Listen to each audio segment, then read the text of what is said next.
페이지 넘기시고요. 이 감각과 수의 운동. 의식적으로 내가 원하는 대로 움직일 수 있다는 거지. 수의 운동의 중추, 기억, 사고, 감정 이런 것들 대부분 거칠에서 일어난다. 뭐 이런 것들이 종류가 있는데 이런 내용들은요. 구체적으로 자반부, 우반부 이런 설명들은 여러분들이 좀 보시고요. 참고하시면 쓰시고요. 연수 부분에서 신경이 교차한다. 통각, 온각 등 일부 감각신경의 경우에는 척추에서 좌우 교차한다. 이런 것들은 참고만 좀 해주시고요. 오른쪽에 그림을 먼저 보도록 하겠습니다. 척수 그림이 나와 있고 밑에 의식적인 반사 내용들이 적혀져 있어요. 자, 이제 그림을 보시면 이제 척수가 좀 더 확대돼서 그려져 있죠. 자, 볼게요. 척추 안에 척수가 보여있는 그림인데요. 척수의 색깔을 보시면 겉질은 백색질, 속질은 회색질로 그림이 그려져 있네요. 그러니까 뇌와 반대되는 그림이죠. 속질, 겉질을 바뀌는 거죠.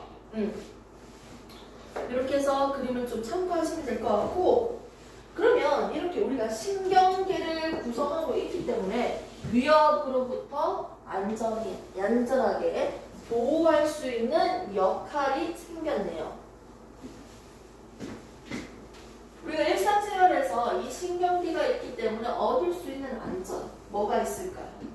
먼저 첫 번째, 모든 활동들은요 의식적으로 일어나는 게 대부분이죠. 멀리서 공이 날아오니까 피해야지 해서 피한 거예요. 됐습니까? 감각기관 눈을 통해서 자극을 받아들여서 어떻게? 내 머리에서 판단해서 명령하는 거죠. 대뇌를 거쳐서 명령하니까 움직였죠. 됐습니까? 즉 기본적으로 감각, 연합, 이런 운동으로 해서 우리는 모든 것들이 작동하고 있습니다. 이렇게 의식적인 반응에서 어디까지 갔다 온다? 대뇌까지 전달해서 생각하면서 움직이는 의식적인 반응이 대부분이죠. 그러면 의식적인 반응이 있으면 반대는 뭘까요? 무의식적인 반응이다? 생각을 통해서 한 건 아니지만 나도 모르게 일어나는 행동들이 있죠. 이 행동을 무의식 반응이라고 하기보다는 반사라고 얘기하겠습니다. 대뇌까지 전달해서 생각을 하는 게 있기 때문에 반사라고 적겠습니다. 반사는 크게 조건 반사와 무조건 반사로 구분해서 볼 건데요. 조건 반사는 과거의 경험을 떠올리면서 일어나는 경로이기 때문에 생각을 하긴 한다는 거지. 과거에 레몬을 먹은 적이 있습니다. 레몬을 먹었다. 생각을 했을 뿐인데 뭐가 일어나고 있다? 나도 모르게 침이 나오고 있는 거죠. 레몬 먹었으니까 침을 흘려야지 해서 하는 게 아니고 나도 모르게 반사적으로 침이 나온다는 거죠. 하지만 내내까지 갔다 오고 있습니다. 과거의 경험을 떠올리면서 반사가 나왔다는 거죠. 이게 바로 조건 반사예요. 과거의 경험을 조건이죠. 대표적인 예가 한 개가 더 있었죠. 그 얘가 뭐예요? 파블로스의 개라고 해서 밥 먹을 때마다 종 울리니까 밥을 안 주고 종만 울려도 침이 질질질 나오더라. 과거의 경험을 떠올려치면서 반사적으로 침이 나오고 있는 실험이었습니다. 자, 이제는 이런 것들이 아니고 대뇌까지 가지 않고 일어나는 반응, 무조건적으로 일어나는 반응에 대해서 한번 보도록 할게요. 첫 번째, 척수까지 가는 반사가 있습니다. 두 번째, 연수까지 가는 반사가 있습니다. 한 개 더 뭘까요? 동공반사, 즉 중간근까지 가는 반사가 있습니다. 중추는 크게 몇 개다? 3개라는 거지. 무조건 반사의 중추는 3개다. 의식적인 중추는 당연히 대뇌까지 가니까 대뇌겠죠. 대빵이 명령하니까. 척수 반사 다 척수반사예요. 그림을 보시면 대뇌까지 올라갔다가 내려오는 경우가 아니고요. 바로 다이렉트로 척수까지만 갔다가 옵니다. 그렇기 때문에 훨씬 더 빠르게 반응을 할 수 있겠죠. 위험으로부터 보호할 수 있습니다. 자면 안 돼요, 오빠. 오빠 자면 안 돼요. 난 여기 네 바닥 쓰는 줄 알았어. 자, 그래서 척수반사입니다, 오빠. 척수반사. 그런데 이동 경로는 척수까지만 갔다 오는 게 있는 게 아니고 두 가지 경로가 있어요. 척수까지 갔다 오는 게 메인 경로인 거 맞는데 대뇌까지도 가. 아니 내가 뜨거운 물체를 만졌는데 아 뜨거워 이렇게 했지만 결국 내가 느끼잖아. 아 뜨겁다 느끼잖아요. 경로가 두 가지가 있다는 거지. 됐습니까? 이렇게 해서 우리는 척수까지만 갔다 오는 반사를 받습니다. 따가운 거에 찔렸을 때 아 따가워 이것도 척수반사죠. 또 뭐가 있을까요? 무릎을 때렸을 때 무릎이 올라와요. 이것도 무릎 반사, 척수 반사입니다. 척수까지만 갔다 오는 거죠. 자, 그 다음에 연수가 있습니다. 목 뒤에서 연수는요 이 근처에 있는 반사에 중추에서 딱꼭질, 하품, 재채기. 오빠 사적인 질문 하나 해도 돼요? 안 할게요. 자, 오빠 하품 한번 해볼래요? 강제적으로 하품 가능할까요? 하품하는 사진만 봐도 하품이 나온다? 진짜로? 옆에 있는 사람이 하품을 하면요 하품을 따라서 해요. 반사적으로. 근데 즉 이런 하품, 재채기, 딱지 이런 것들은요 나도 모르게 나오는 반응입니다. 그래서 연수까지만 갔다 오는 경로를 거쳐서 일어난 거 있고요. 하품, 재채기, 근처 반사. 자, 동공. 검은색 빛이 이동하는 통로가 동공이죠. 근데 이거 내가 눈 아래에 있는 색깔이 갈색이라서 아이들한테 실질적으로 내 눈알을 보여주거든. 그러면 나는 이 검은색 동공이 커지고 작아지는 게 되게 잘 보여요. 그래서 애들이 진짜 재밌어 하더라고. 동공 보면. 실제로 내가 보여줬어? 너희들한테는? 안 보여줬죠? 그래서 빛의 양을 조절시키는 동공이 커지고 작아지는 거 조절시키는 게 중간내예요. 중간내. 죽어있는 사람이 중간내가 살아있어요? 아니잖아요. 죽었는지 살았는지 구분하기 위해서 어떻게 자율적으로 조절이 된 반사가 일어나는지 눈에다가 별빛이 아니고 불빛을 비춰보잖아요. 맞죠? 또 한 가지, 또 이 사람이 죽었는지 살았는지 또 확인하는 방법, 똥꼬를 확인하잖아요. 똥꼬는 바깥에 있는 간략근 조여지는 게 있고요. 안쪽에 있는 조임이 있는데 바깥쪽에 있는 조임은 내가 의식적으로 가능하지만 안쪽은요 자율적으로 얘가 반사적으로 지들이 열리고 닫히는 거예요. 그래서 안에 있는 간략근은 상관없는데 밖에 있는 간략근을 조절을 못 해버리면 어떻게 돼요? 풀어지겠지. 자, 아무튼 우리가 반사적인 부분은 얘는 뭐다? 동공반사. 연수는 뭐다? 입 근처에 있는 반사들. 척수는 뭐다? 뜨거운 거 그리고 따가운 거 그리고 또 뭐가 있습니까? 무릎 반사들이 바로 척수 반사입니다. 됐습니까? 이렇게 해서 반사에 대해서도 우리가 봤어요. 신경계에 대해서 전체적인 그림과 그리고 의식적인 반응, 반사로 구분을 해서 정리를 해봤고요. 이제는 본격적으로 뇌에 있는 녀석들 중에서 누구에 대해서 우리가 한번 배워본다. 대뇌, 중뇌, 소뇌, 간뇌, 연수 그리고 뇌교 중에서도 간뇌 몸을 항상 일정하게 유지시키는 항상성을 조절시키고 몸의 항상성을 가지게 해주는 필요한 물질, 화학 물질 있죠?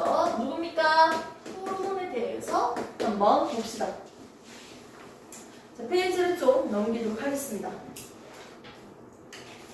뒤에 있는 페이지는 그림이 있고요. 이미 설명을 했어요. 넘기시고 넘기시고 질병에 대해서 직접 한번 보시면 되고요. 넘기시면 대뇌 반괴 비대칭성과 언어 기능 이거 넘기시면 항상성 유지라고 해서 프린트물이 나와 있습니다. 딱 보시면 그냥 항상성 유지해서 이런 그림 나와 있고 오른쪽 페이지는 사람 모양이 되어 있죠. 이 페이지를 펼쳐주시면 됩니다. 항상성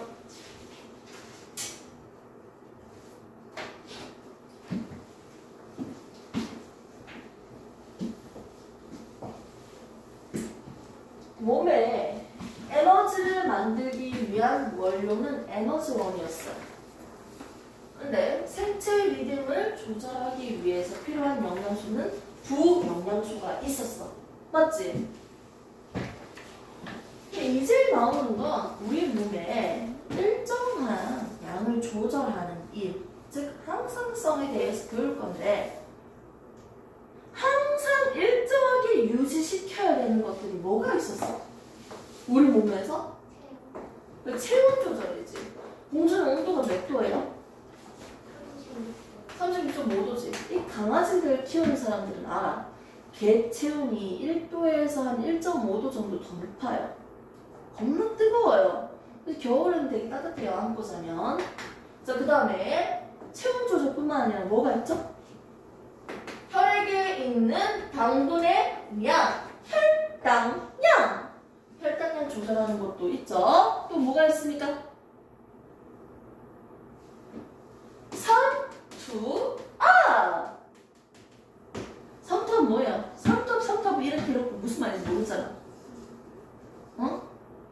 농도 차이죠. 오케이?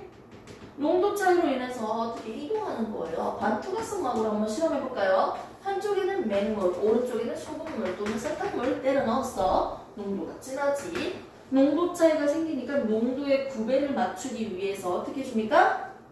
농도가 낮은 곳에서 높은 곳으로 물이 이동하는 거예요. 이 현상을 우리는 삼투 현상이라고 합니다. 농도의 구배를 맞춰주기 위해서 한다는 거죠. 아니, 소금이나 설탕의 입장에서는 저농도에서 고농도로 이동하는 거지만 물 입장에서 보세요. 물 입장에서는 이 용질의 양 대 물의 양으로 보면 물은 많은 곳에서 적은 곳으로 이동합니다. 물의 입장에서는 뭐예요? 확산인 거야. 그렇기 때문에 에너지 소모가 없습니다. 됐습니까? 이렇게 삼투 현상이 일어나는데 물이 이동하면서 어떻게 때리는 이 압력을 우리가 삼투압이라고 해요. 삼투압이 크다는 건 농도 차이가 크다. 내 혈액이 존나 짜네. 됐습니까? 삼투압이 크다는 건 농도 차이가 크구나. 우리 몸에 있는 짜짜란 이 농도는요 일정한 양만큼 유지해야 됩니다. 너무 혈액의 농도, 수분의 농도가 진하면 안 돼요. 적정 양을 유지시켜야겠죠. 이렇게 몸을 일정하게 유지시키기 위해서 필요한 게 바로 이 호르몬인데요. 호르몬을 조절하는 대빵이 누구라고요? 중추신경계에서 간내였어요. 됐습니까? 간내는 어떻게 생겼어요? 대각통 열어봤을 때 중간에 넓게 분포하는 느낌으로 보이죠? 중간에는 뭐 있으나 없으나 이런 느낌이고 간내가 조금 더 넓게 이렇게 퍼져 있지 않아요? 그림을 보면? 근데 간내 아랫부분을 딱 잘라서 볼게요. 간내 시상하부라고 얘기하면 되겠지? 시상하부 밑에 이거 두 개 딸랑딸랑 뭐가 달려있다? 내하수체가 있습니다. 내하수체 됩니까? 앞에 좀 더 큰 사이즈가 있죠. 이걸 우리는 뭐라고 한다? 전역. 뒤에 좀 작은 사이즈가 있죠. 얘는 뭐라고 한다? 후역이라고 합니다. 오케이? 그래서 간내에서 우리 몸을 일정하게 유지시키는 호르몬을 만들어라, 자극시키기도 하고요. 또는 직접적으로 호르몬을 만들어서 분비시키기도 합니다. 그래서 몸의 일정 양을 유지시키는 호르몬을 만들고 조절하는데 관여하는 대빵은 간내라는 거죠. 근데 우리는 이 두 가지로 한번 분리해서요, 좀 더 설명이 필요합니다. 하나는 내분비간, 내분비샘이라는 게 있고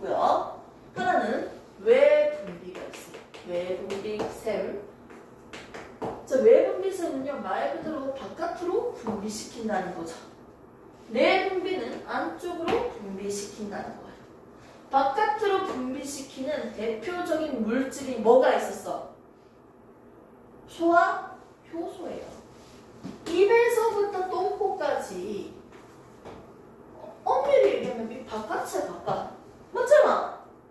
그러니까 소화 효소를 어떻게 바깥으로 분비시키잖아, 맞죠? 이게 뭐예요? 소화 효소 이런 것들은 외 분비샘으로부터 분비관을 통해서 분비시키는 거예요. 됐습니까?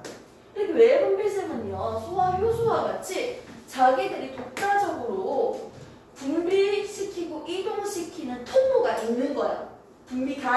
간이 있다는 거예요. 그렇기 때문에 그 간을 통해서 어떻게 이동을 시키고 분비를 시킬 거예요. 그런데 호르몬을 만드는 인마는 내분비샘이에요. 내분비샘이기 때문에 특정 호르몬을 만드는 위치가 있겠죠. 여기에서 호르몬을 만들었어. 그럼 얘는 독자적으로 자기가 이동하는 곳이 없으니까 어디로 분비시킵니까? 혈액으로 전달을 해. 혈액을 통해서 운반해서 표적이 되는 표적기관, 표적세포 간에 분비시켜줘. 이런 식으로 표적까지 와서 목표 지점에 와서 발사! 분비시켜줘요. 호르몬을. 됐습니까? 그렇기 때문에 외분비간과 내분비샘의 차이점을 보시면요. 호르몬을 만들고 전달시키는 과정은요. 내분비샘으로서 세포가 물질을 만들면 혈액을 통해서 운반하고 특정 기관으로 분비시켜줍니다. 됐습니까? 이런 호르몬의 특징을 이제 한번 정리를 해보도록 할게요. 호르몬을 조절시키는 대가는 간내입니다. 간내에서 다 출발을 할까요? 웬만하면 이런 호르몬은요.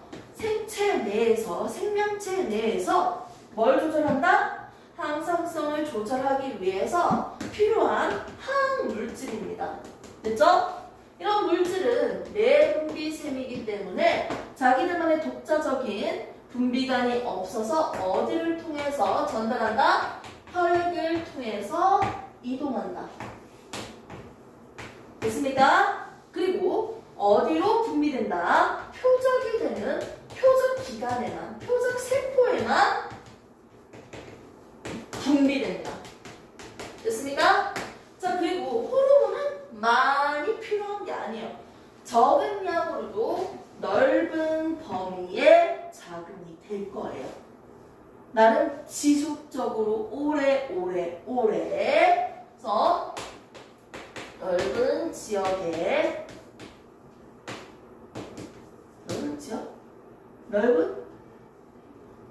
넓은 국어 시간 넓은 범위 그것도 조금 있긴 한데 지역보다 나은 것 같아요.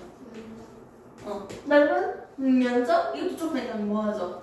넓은 범위로 좀 더 어떻게 좀 더 오래 신경계에 대해서 오래 지속적으로 유지될 수 있겠지. 신경이랑 호르몬도 비교를 어차피 해야 되거든. 그리고 호르몬의 특징은 적은 양으로 조절 가능한 게 중요한 특징이죠. 잠시 쉴게요. 적은 양으로 어떻게? 가능하다. 한 가지 특징. 촉추동물은요 종특이성이 없어요. 이게 무슨 말이냐? 돼지 인슐린을 가지고 써라는 거지. 이 종과 이 종이 서로 다른 종인데 여기 있는 호르몬을 뽑았어. 근데 저 생명체한테 주입을 하더라도 이건 나쁜 세균으로 인식을 한다? 없는 거예요. 특이성이 없어요. 꺼내서 쓸 수 있다는 거예요. 그래서 뭐가 없다? 종 특이성이 없는 거예요.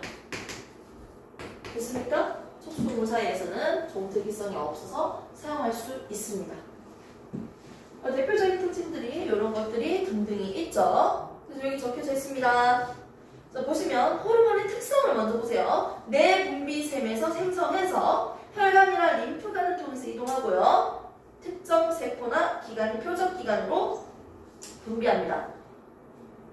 자, 그리고 매우 적은 양으로도 조절이 가능하고요. 맞죠? 그리고 척추동물 사이에서 종특이성이 없거나 거의 작아요.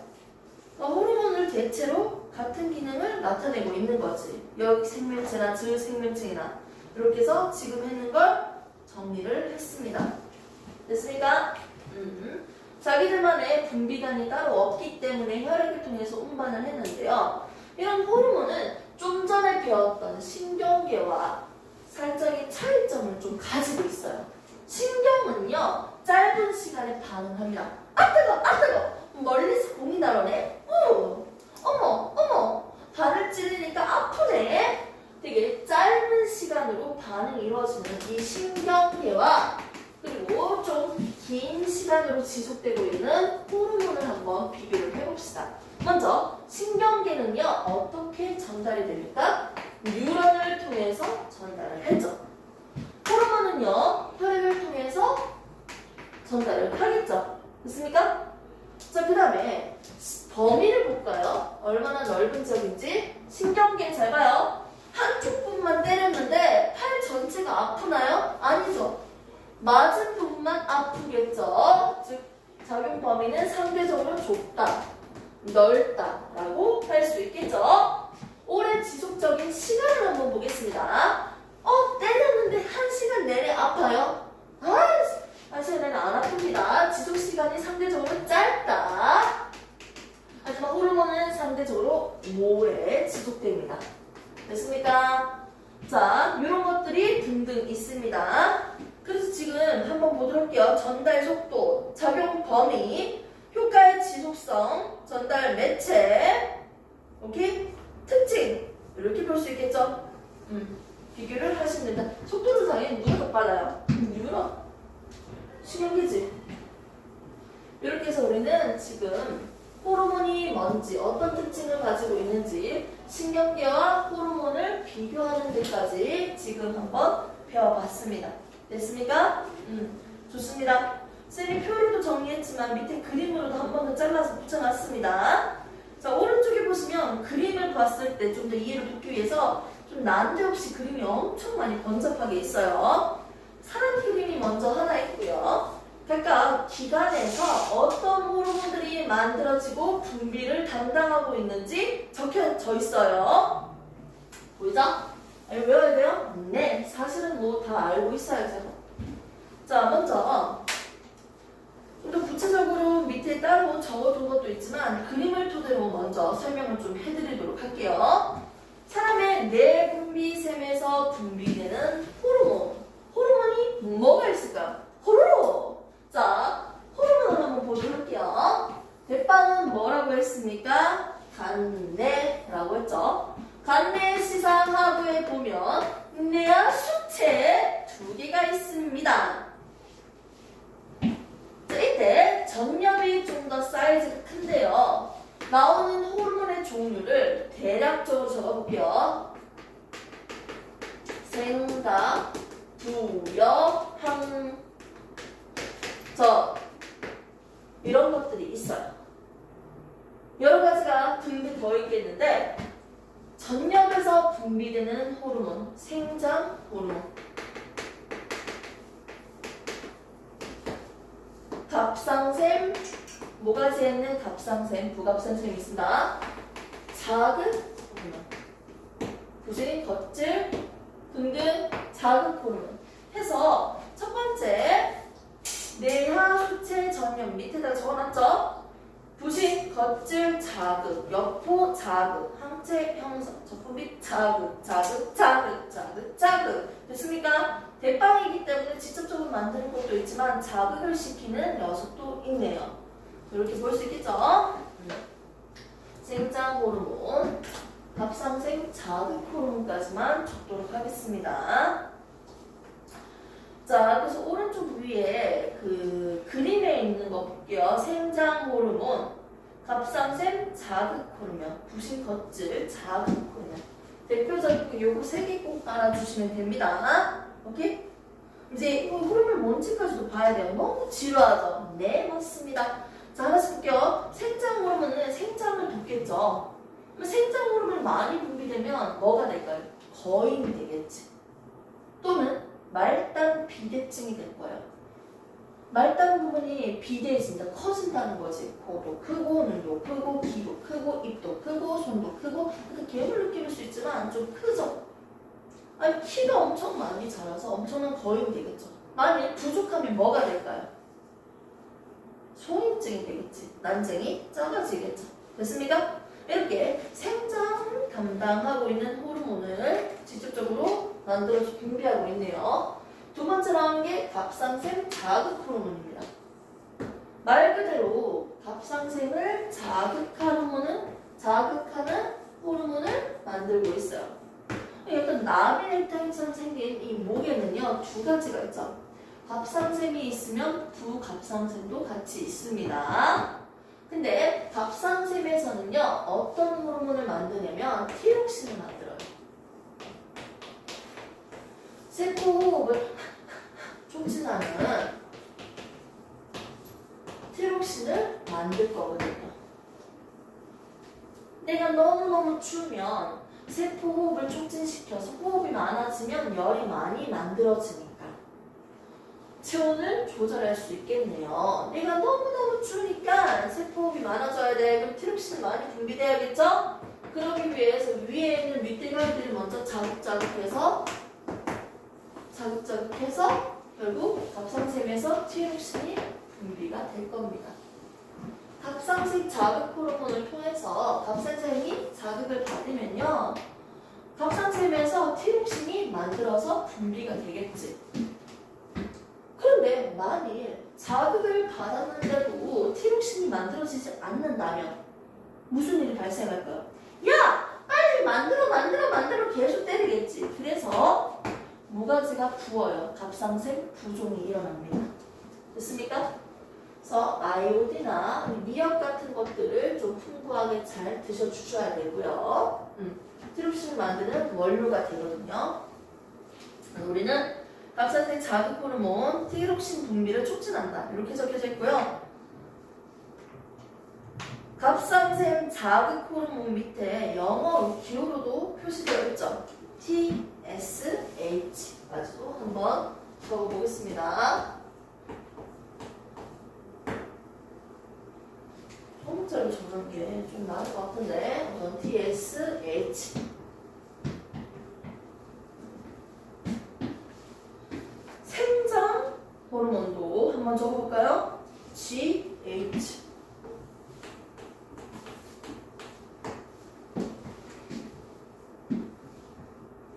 이거 두 가지는 다 정리되고 외웠죠?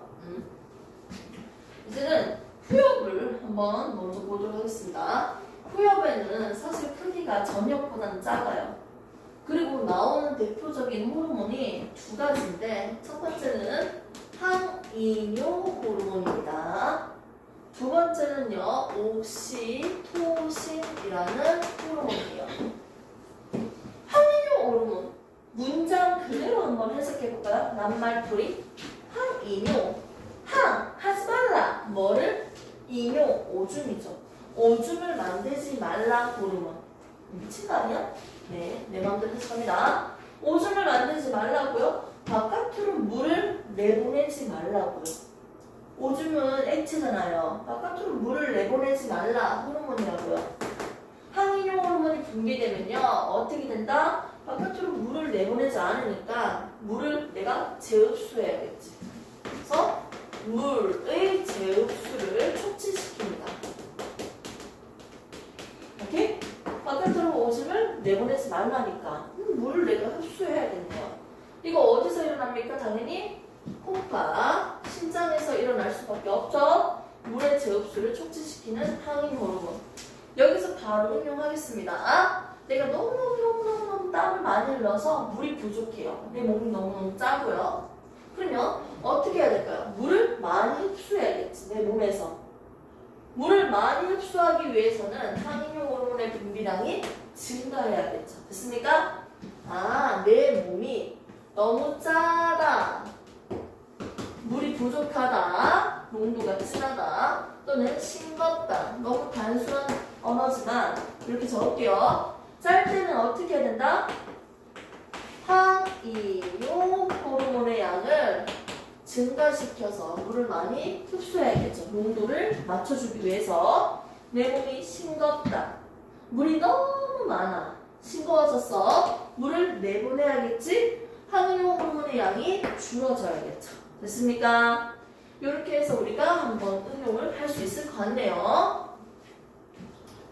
자, 그 다음에 옥시토신입니다. 옥시토신 여자들 중요하죠.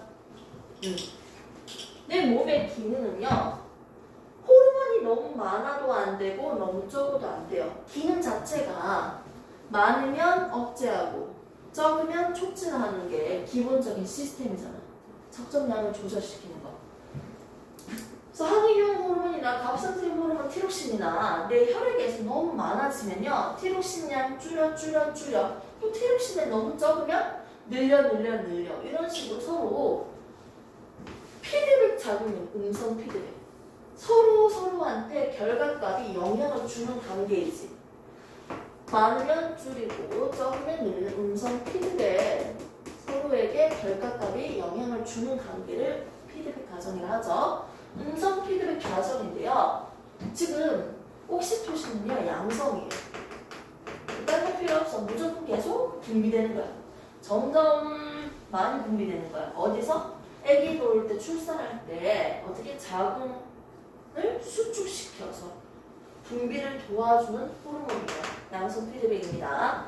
얘는 많으면 줄이고 적으면 많이고 일단 없어요. 무조건 플러스 계속 분비량이 증가될 거예요. 이렇게 옥시토신도 어디 있다? 뇌하수증 후엽에서 분비되는 호르몬입니다. 됐습니까? 머리가 너무 어지럽다. 한 1분 머리 식힌 타임. 영상 끊어가지 않고 바로 그냥 연결해서 찍을게요.